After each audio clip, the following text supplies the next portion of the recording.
And you know what? In a tiny way, I can actually relate to Paul. I grew up in a Christian home. I went to church. I went to Sunday school. I even went to something like youth group. It was actually called Explorers, but it was very similar.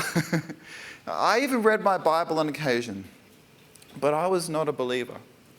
And when I was 12, something happened which just created a real antagonism for me in the church, which settled into my life. It was a false movement of the Spirit. I won't go into it now.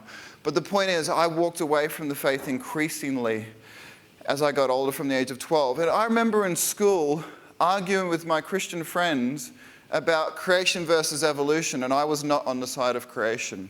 I remember once when I was, I think I was about 18 or 19, I went to my girlfriend's Bible, I had a Christian girlfriend at the time, and I went to her Bible study, and I spent the whole night arguing with people about how the Bible is not real. In fact, I was not just non-Christian, I was anti-church, and I was anti-Christianity in many ways. But then I encountered Jesus, and everything changed completely. And this is probably why I'm so vocal about my faith, and I don't really care who I offend, because I've got a lot to make up for, right? But Paul did even worse. He killed Christians.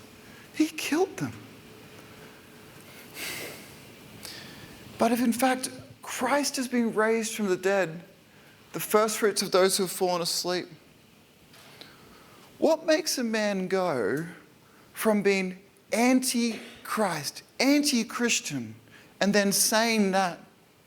But in fact, if Christ is raised from the dead, the first fruits of the dead, what makes a man who persecuted Christians completely flip and say, for he must reign until he has put all his enemies under his feet?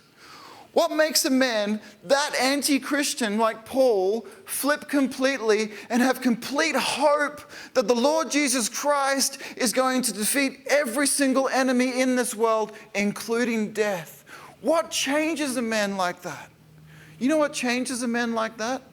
Seeing a man who he knows was killed horribly and beaten and nailed to the cross, and see him appear right in front of him alive and well in his glory.